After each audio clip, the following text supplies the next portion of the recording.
আজ থেকে 18 বছর আগে।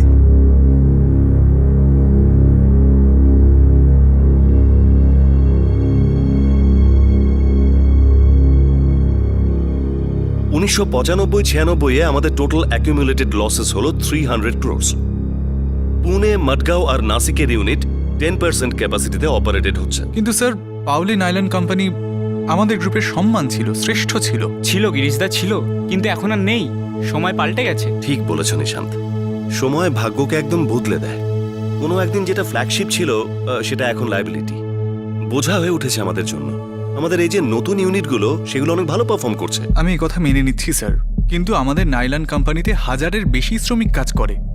এমন সিদ্ধান্ত নেওয়া খুব কঠিন হবে। কি আর করা যাবে গিরিশ, গ্লোবালাইজেশনের কারণে চীন আর কোরিয়ার নাইলন আমাদের দেশে অর্ধেক দামে বিক্রি হচ্ছে, আর ওদের সাবসিডিও দেওয়া হয়। আর আমাদের এখানকার র মেটেরিয়াল, এদের দাম কমার তো কোনো লক্ষণই দেখছি না। আসল কথাটা হচ্ছে এই যে এর থেকে সুবর্ণ সুযোগ আমরা আর পাবো না। সুযোগের সদ্ব্যবহার করতে না পারলে পচা শামুকে পা কাটতে পারে।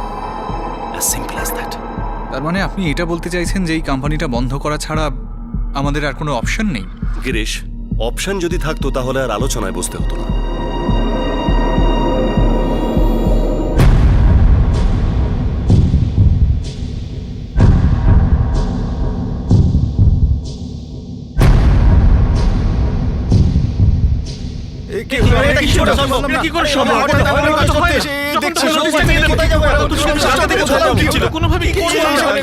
আরে কি হয়েছে ম্যানেজার বাবু? এখানে কি লেখা রয়েছে?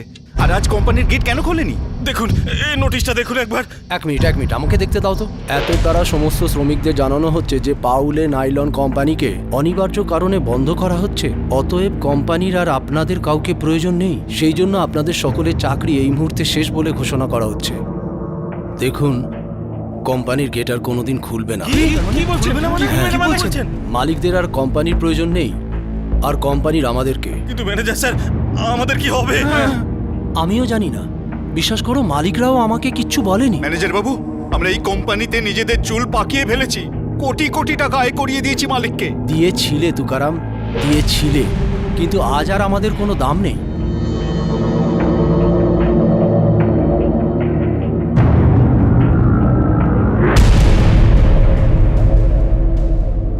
এটা খুব খারাপ, খুব খারাপ হলো।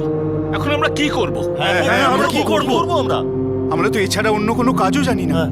এখন তো আমাদের কেউ আর কাজও দেবে না। এরপর আমরা করবোটা কি? সেটাই তো বুঝতে পারছি না, বুঝতে পারছি না কি করব আমরা। একটা সময় ছিল যখন জাতির জনক মহাত্মা গান্ধীর সাথে সারা দেশের মানুষ ইংল্যান্ডে তৈরি কাপড়কে বহিষ্কার করেছিল। আর তারপর এলো 1990-এর দশক। স্বাধীন ভারতবর্ষ রেডিমেড কাপড়ের গ্লোবালাইজেশনকে আপন করে নেয়, কিন্তু বঞ্চিত হয় হাজার হাজার মিল আর ফ্যাক্টরি। মালিকরা অন্য ব্যবসা শুরু করে দেয়, কিন্তু শ্রমিকরা দ্বিতীয়বার জীবন শুরু করার সুযোগ পায়নি। বলতে গেলে আমাদের দেশ আর্থিক উন্নতির ঘোড়ায় সওয়ার ছিল, কিন্তু অন্যদিকে আমাদের দেশের বিশাল বড় একটা অংশ ক্রমাগত পিছিয়ে পড়ছিল, আর আজও পিছিয়েই রয়েছে। এই দেশের আর্থিক মন্দা একটা আভাস ছিল যে হাজার হাজার শ্রমিক পথে বসতে চলেছে। কোথায় গেল এই মানুষগুলো? কি হলো এদের সাথে? কেউ পথে বসেছে, কেউ ভেঙে পড়েছে, আর কেউ হারিয়ে গেছে।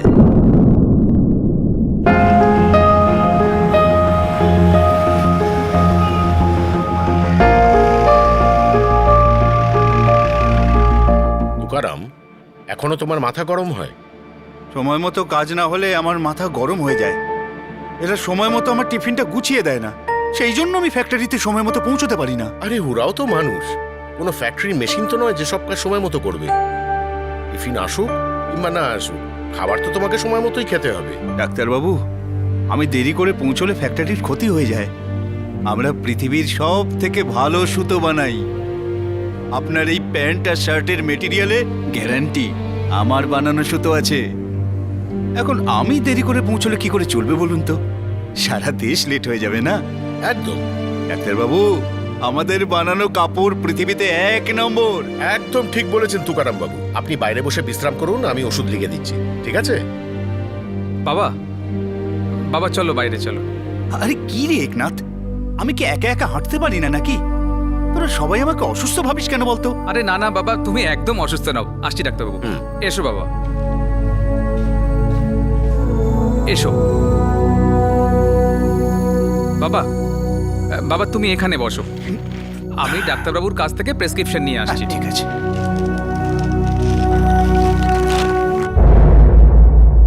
একনাথ, তোমার বাবা এখনো চাকরি হারাবার ধাক্কা সামলে উঠতে পারেননি। বাবা কি চিরদিনই এমনই থাকবেন?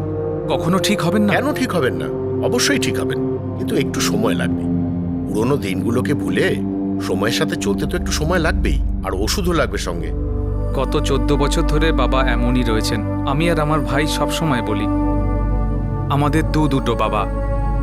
একজন আমাদের ওই পুরনো বাবা, যিনি একদম স্বাভাবিক ছিলেন, আর একজন এই বাবা, যিনি নিজের স্মৃতি থেকে বেরোতেই পারছেন না। তোমার এক ভাই ডিফেন্সে চাকরি করে না? হ্যাঁ ডাক্তারবাবু, বসন্ত আর্মিতে সৈনিক, ও এখন জম্মুতে পোস্টেড। আর তোমাদের গ্রাম ওয়াডগাঁওয়ে এখনো কেউ থাকে না? হ্যাঁ সবাই থাকে তো। আমার মা আছেন, আমার বউ থাকে প্রতিভা, আমার ভাই বসন্তের বউ কাবেরী, ঠাকুমাও বেঁচে আছেন এখনো, আমার বাবার মা। তোমার বাবার সাথে সাথে নিজেরও খেয়াল রেখো একনাথ। আমরা দুজনে মিলে তোমার বাবাকে সুস্থ করে তুলবো, একদম আগের মতো। ঠিক আছে ডাক্তারবাবু, আসছি। বাবা, বাবা কোথায় গেল? বাবা,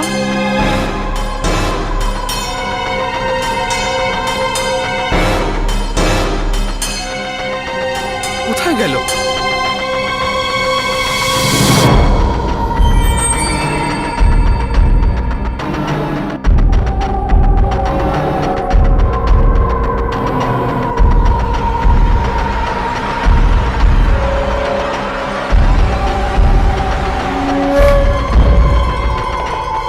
বাবা এখানেও আসেনি,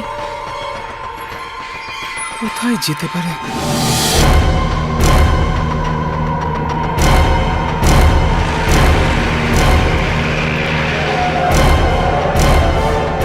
এই নামদেব, বাবাকে কোথাও দেখেছিস? ওই না তো, কি হয়েছে? কোথায় গেছে? ডাক্তারের ঘরের বাইরে বসিয়ে 5 মিনিট ডাক্তারের সঙ্গে কথা বলছিলাম, বাইরে এসে দেখি বাবা আর ওখানে নেই। কিন্তু আমি তো ওনাকে বাইরে বেরোতেই দেখিনি। এখানেই কোথাও আছেন, খুঁজে দেখ। ঠিক বলছিস নামদেব? হ্যাঁ একনাথ, একদম।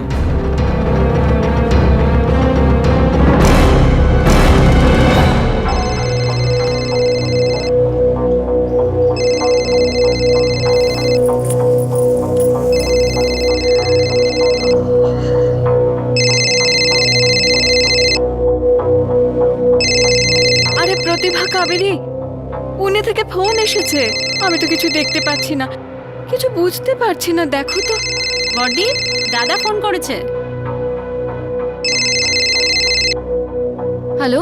হ্যালো প্রতিভা, বাবা কোনো ফোন করেছিল নাকি? আরে বাবা কি করে ফোন করবেন? উনি তো তোমার সাথে না। আরে বাবাকে ডাক্তারের রুমের বাইরে বসিয়ে 5 মিনিটের জন্য ডাক্তারের সঙ্গে কথা বলতে গিয়েছিলাম, বাইরে এসে দেখি বাবা আর ওখানে নেই, জানি না কোথায় চলে গেছেন। হে ভগবান, উনি কোথায় চলে গেলেন? এখানে তো আসেননি। আরে বাবা ওখানে একা কি করে যাবেন? তুমি কি পাগল হয়ে গেলে নাকি? চলো এখন ফোন রাখো, আমি বাবাকে খুঁজি, পরে ফোন করছি, রাখছি। কি বললো একনাথ? মা, বাবাকে কোথাও পাওয়া যাচ্ছে না। হারিয়ে গেছেন? আরে এটা তুই কি বলছিস প্রতিভা? তাও এই অবস্থার মধ্যে? আরে আমাকেও কেউ কিছু বলো। আরে রমা, কি হয়েছে? কি হয়েছে আমার তুকারামের? ও ঠিক আছে তো? ঠাকুমা তুমি চিন্তা করো না, সব ঠিক আছে। কোথায় যেতে পারেন উনি?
আমার মনে হয় তুকারাম কাকা তোমার ক্যাম্পাসই কোথাও হারিয়ে গেছে। না নবীন, আমি সারা ক্যাম্পাস ঘুরেছি, সব জায়গায় খুঁজেছি, বাবা কোথাও নেই।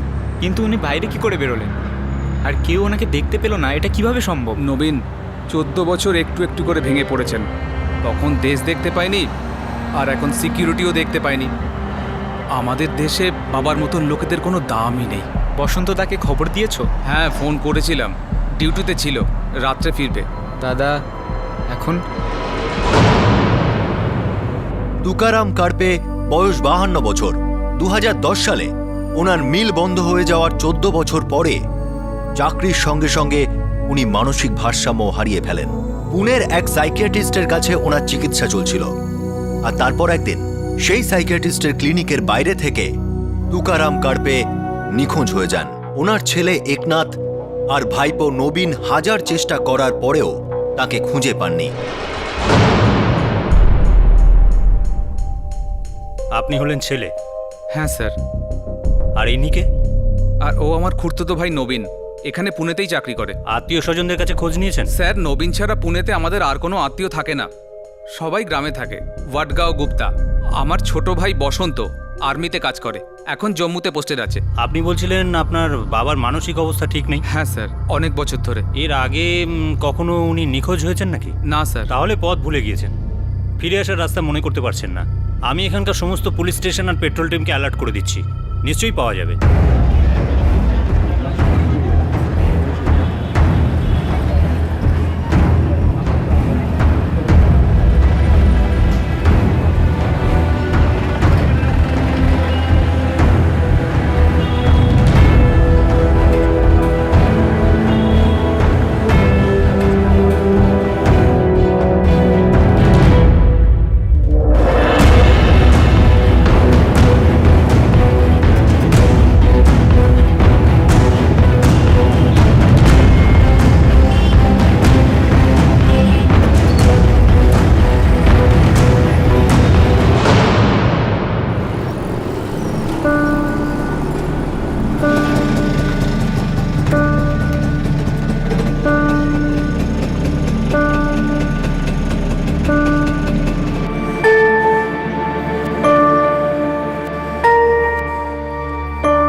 আরে আমার নাতি বসন্ত এসেছে, বসন্ত এসেছে।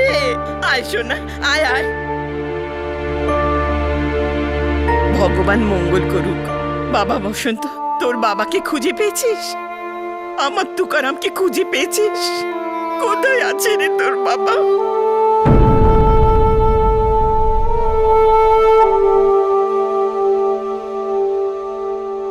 মাত্র 5 মিনিটের জন্য ডাক্তারের সঙ্গে কথা বলছিলাম, এর মধ্যেই বাবা বাইরে উধাও। ওনার অবস্থা আরো বেশি খারাপ হয়ে গেছে হয়তো। বসন্ত, ডাক্তার যা যা ওষুধ লিখে দিত আমি সব বাবাকে কিনে খাওয়াতাম, একদিনও বাদ যায়নি। তুকারাম কাকার মানসিক অবস্থা যাই হোক, উনি নিজের গ্রামের নাম জানেন, গ্রামের রাস্তাও চেনেন। ঘুরতে ঘুরতে কোথাও হারিয়ে গিয়ে থাকবেন, ফিরে আসবেন। হারিয়ে গেলেও রাস্তা খোঁজার জন্য এতটা সময় লাগা উচিত না নবীন।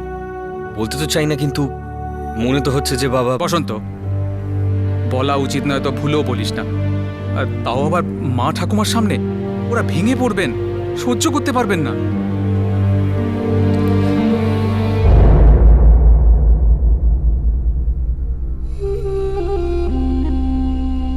মা, খালি পেটে থেকে কোনো লাভ নেই। বাবা তুই খাবার খেয়ে নে, আমি পরে খেয়ে নেব। আমার তুকারাম, ওকে কি খাবার দিচ্ছে কে জানে। চাকরি গেল, মন খারাপ হয়ে গেল, আর মন মাথা খারাপ করে দিল। বাকিদের মতো অন্য কাজ জোগাড় করতে পারলো না। এমন কি ছিল ওই ফ্যাক্টরিতে? ওই ফ্যাক্টরির ডাইনি ছিল, ডাইনি। আমার তুকারামকে চিনিয়ে নিল। হায় আমার তুকারাম, আমার তুকারাম। রমা, রমা, 7:30 বেজে গেছে, আমার টিফিন দাও, আমার দেরি হয়ে যাবে। আসছে আসছে, দেখো খাবার এখন তৈরি হয়নি। তুমি একটা কাজ করো না, বাইরে গিয়ে একটু খোলামেলায় ঘুরে এসো না। মাথা খারাপ হয়ে গেছে নাকি তোমার? কাজে দেরি করে যাও আমি একদম পছন্দ করি না। রোজ রোজ তোমাকে এটা কেন বোঝাতে হয়? আর আমাকে রোজ রোজ তোমাকে কেন বোঝাতে হয়? তোমার ফ্যাক্টরি বন্ধ হয়ে গেছে, তোমার কাছে কোনো কাজ নেই, তোমার কোথাও যাবার দরকার নেই। একটা থাপ্পড় মারবো আমি তোমায় এইরকম বাজে কথা যদি আবার বলো। যদি টিফিন দিতে না চাও দিও না, আমি লাঞ্চ টাইমে জল খেয়ে থাকবো, কিন্তু আর কোনোদিন তুমি বলবে না যে আমার ফ্যাক্টরি বন্ধ হয়ে গেছে। ঠিক আছে বাবা, ঠিক আছে, আমি 5 মিনিটে তোমার টিফিন আনছি। শান্ত হও, এখনই আনছি টিফিন।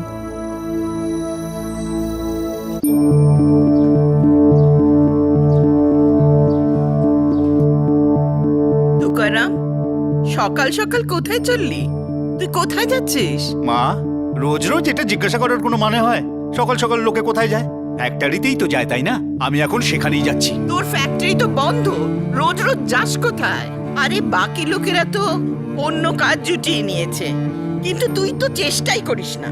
ছেড়ে দে তো এইসব পাগলামি, যা অন্য কাজ খোঁজ।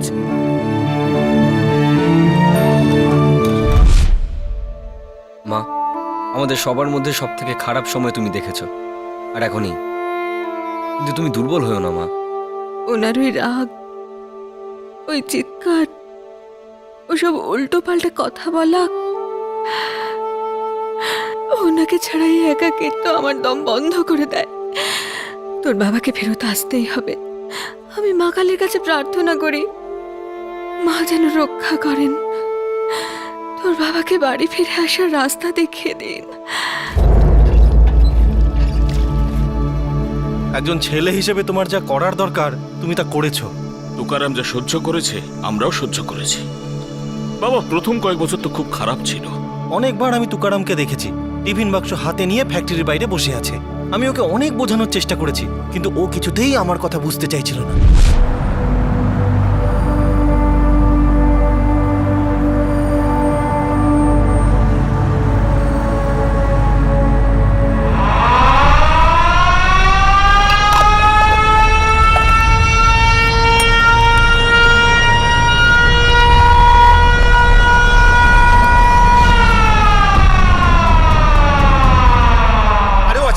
গেট বন্ধ করে রেখেছিস কেন? আরে খোল, তাড়াতাড়ি খোল, ভেতরে কাজ শুরু হয়ে যাবে, আমাকে ডিউটি করতে হবে না? তুকারাম দা, আরে ছাড়ো না, কেন করছো এরকম? আরে তুই সাইরেনের শব্দ শুনতে পাচ্ছিস না? খোল, তাড়াতাড়ি খোল, আমাকে ভিতরে গিয়ে মেশিন চালু করতে হবে। এখানে গত 7 বছর ধরে কোনো সাইরেন বাজেনি দাদা। মনে হয় ভিতরের মেশিনের মতো তোমার মাথাতেও জং ধরে গেছে, বুঝলে? যাও অন্য কোনো কাজ টাজ খুঁজে নাও, আর এখানকার গল্প ভুলে যাও। যাও তুকারাম দা, যাও।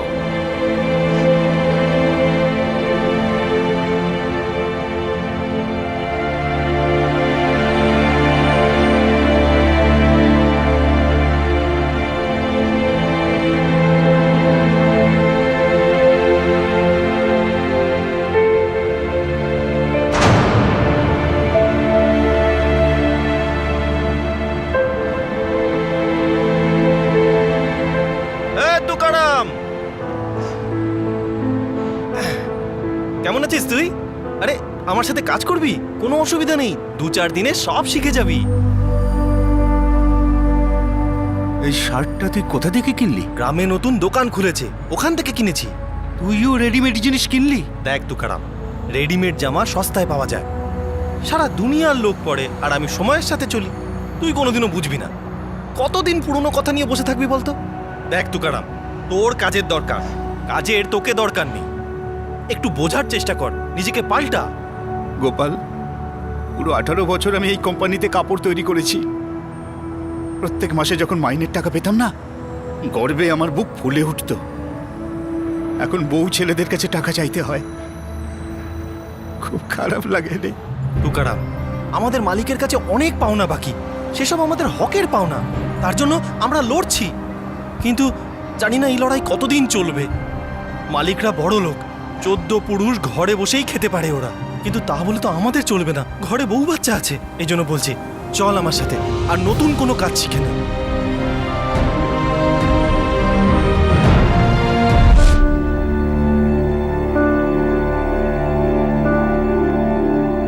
বেচারা কিছুতেই বাস্তবটাকে বুঝতে পারলো না। আমরা ভগবানের কাছে প্রার্থনা করব যেন তোমার বাবা ঠিক মতো বাড়ি পৌঁছে যায়।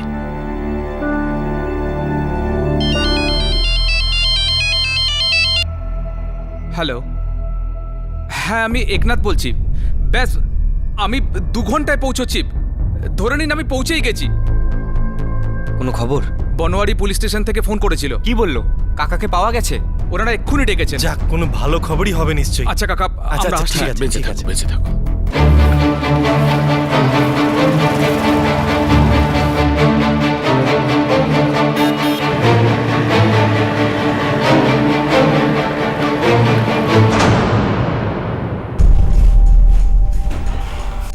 এমন একটাও জায়গা নেই যেখানে আমরা আপনার বাবাকে খুঁজিনি। আসলে আমি জানতে পেরেছি যে মহারাষ্ট্রে এমন অনেক গ্রাম আছে যাদের নাম ওয়াডগাঁও। সেই কারণে আমরা আপনার বাবার ছবি ওই সমস্ত গ্রামে পাঠিয়ে দিয়েছি। তারপর বাবার কোনো খবর? ওনাকে খুঁজে পেয়েছেন? আসুন আমার সাথে।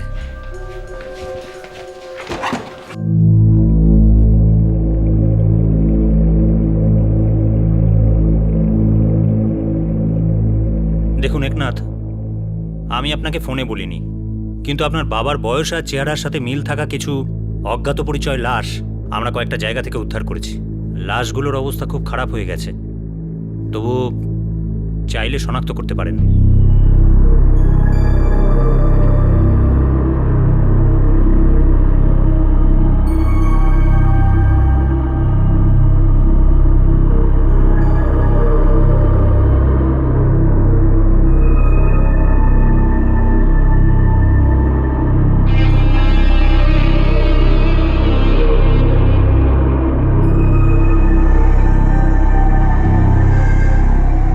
এদের মধ্যে কেউ আমার বাবা নয়।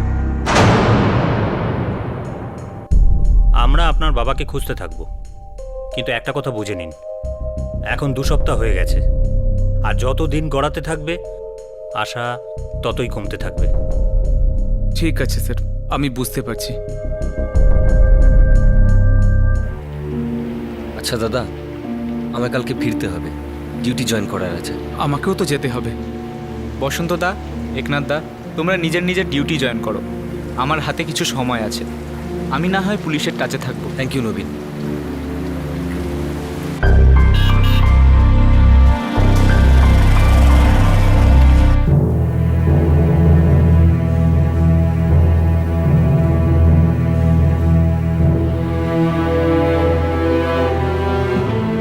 সুখে থাকো, সাবধানে যেও।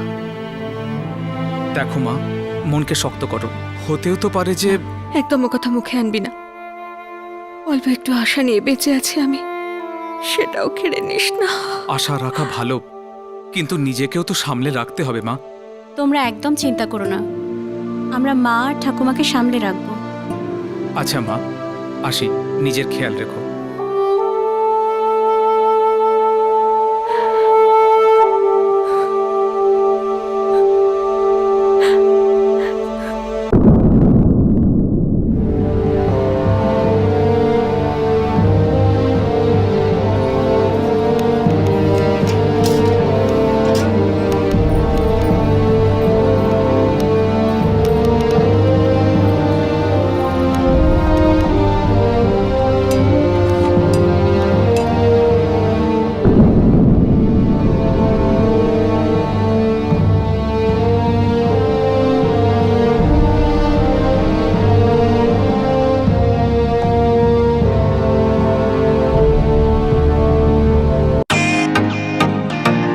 Welcome to Beaten World.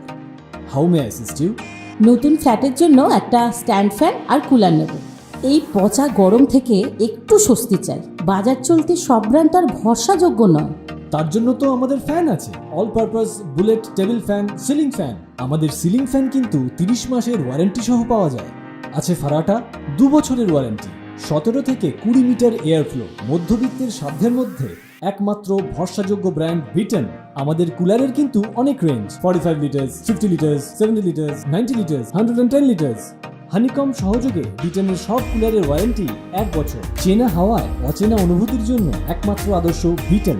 গরমে স্বস্তি পেতে বিটেনের ফ্যান হোক বা কুলার, আজই আনুন বাড়িতে। Beaten, digitally yours.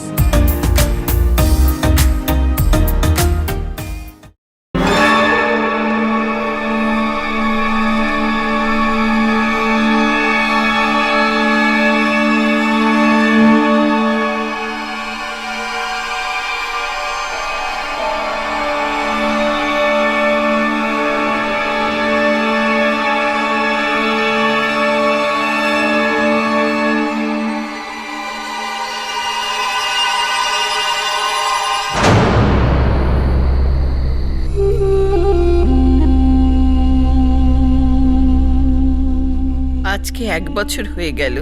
আজ কিছু হবে, কি মা? আজকে কিছু একটা ঘটবে। কি বলছো মা? আমার তুকারাম চলে গেছে, আমার তুকারাম মরে গেছে, ও আর কোনোদিন আসবে না। আমার তুকারাম মরে গেছে। কেঁদো না, চুপ করে যাও ঠাকুমা, চুপ করে যাও।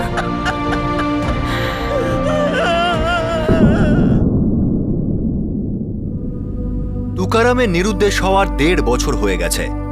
এমন মনে হচ্ছিল যেন তুকারাম হাওয়া হয়ে গেছে, কোথাও মিলিয়ে গিয়েছে। এমন সন্দেহ ছিল যে তুকারামের হয়তো মৃত্যু হয়েছে। আর তারপর হঠাৎই 2011 সালের অগাস্ট মাসে তুকারাম কার্পের ব্যাপারে খবর আসে।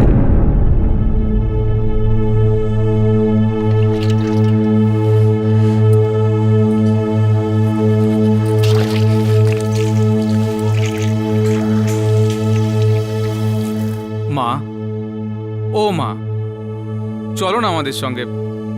এবারে ভালো কোয়ার্টার পেয়েছি। না একনাথ, আমি এখানেই থাকবো। মা, কয়েকদিন আমার কাছে থেকো, তারপর কয়েকদিন বসন্তর ওখানে থেকো। তোমারও একঘেয়েমি থেকে কিছুটা মুক্তি হবে। আমার এখানে থাকাটা জরুরি, কে জানে কখন কি ঘটে। মানে বাবা ফিরে আসতে পারে? মা, আসার হলে এতদিনে চলে আসতেন। 1.5 বছর হয়ে গেছে মা। কোথায় যেতে পারে তোর বাবা? একনাথ, আমি তোর কথা বুঝতে পারছি। তোর বাবা হয়তো, কিন্তু আমার মন মানতে চায় না। আর যদি মেনেও নিত, তোর ঠাকুমাকে কে বোঝাবে? ঠিক আছে মা, তোমার যা ঠিক মনে হয়। আমি আজ দুপুরেই ফিরে যাব। আর মা, প্রতিভাও আমার সঙ্গে কয়েকদিনের জন্য যাবে।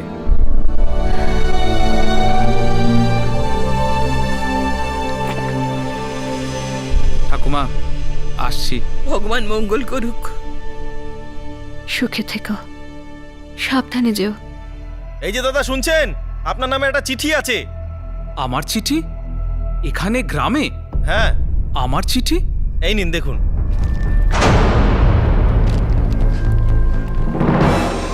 অমৃতসর থেকে চিঠি এসেছে? একনাথ বাবু, আমার নাম পঙ্কজ কালরা। আমি শেরে পাঞ্জাব সংবাদপত্রের সাংবাদিক।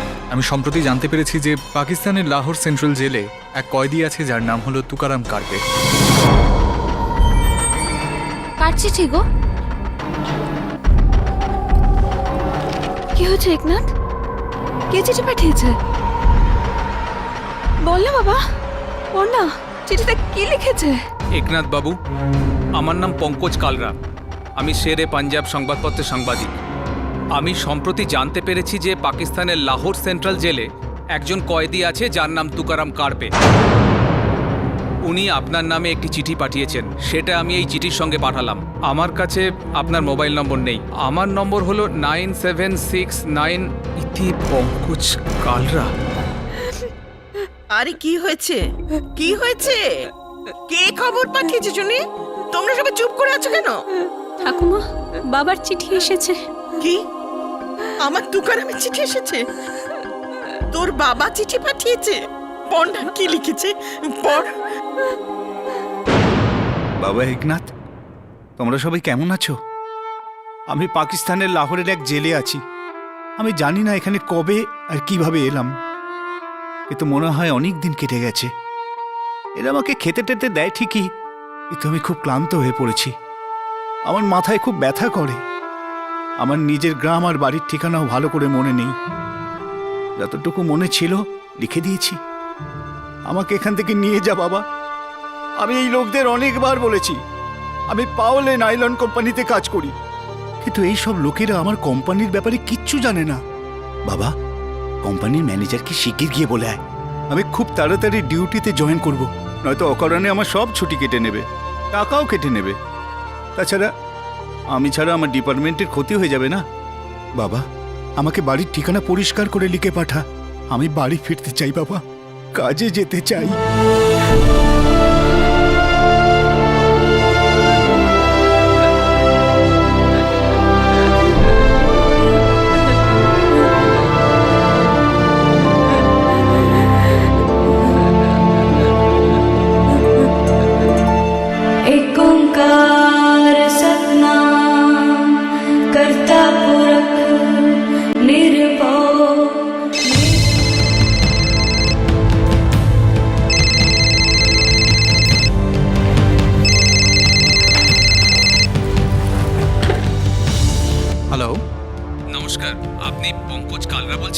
হ্যাঁ বলছি, কিন্তু আপনি কি? আমি একনাথ কার্পে বলছি, ওয়াটগাঁও গুপ্তাগাঁও আহমেদনগর মহারাষ্ট্র থেকে। আপনি আমার চিঠি পেয়েছেন?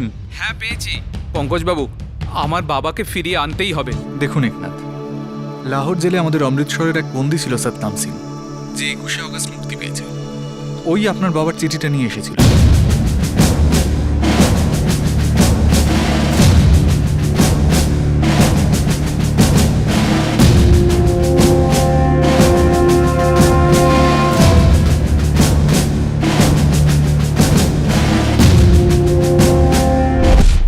ভুল করে গিয়েছিলাম, আসলে আত্মীয়দের সঙ্গে দেখা করতে গিয়েছিলাম।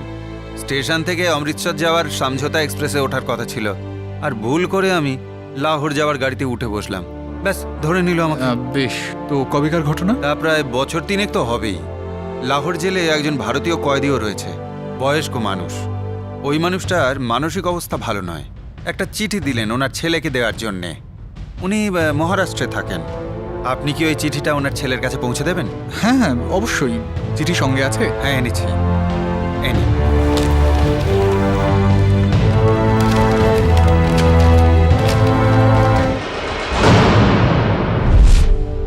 তো এইভাবেই ওই চিঠিটা আমার হাতে আসে। পঙ্কজবাবু, আমি ওখানে কাউকে চিনি না, আমাকে ওনার সঙ্গে দেখা করাতে পারেন? আপনি যদি অমৃতসরে আসতে পারেন তো সতনামের সঙ্গে দেখা করিয়ে দেব। ধন্যবাদ, আপনি আমার অনেক উপকার করলেন। দেখুন, আমার আরও চেনা জানা আছে, আপনার হয়তো কাজে আসতে পারে। আমার পক্ষ থেকে যতটা সম্ভব চেষ্টা করবো আপনার বাবাকে ফিরিয়ে আনার জন্য। ধন্যবাদ পঙ্কজবাবু, আমি খুব শিগগিরই আসছি। মা, ঠাকুমা, এবার কান্না বন্ধ করো। এখন খুশির দিন এসেছে, আমি বাবাকে ফেরত নিয়ে আসবই।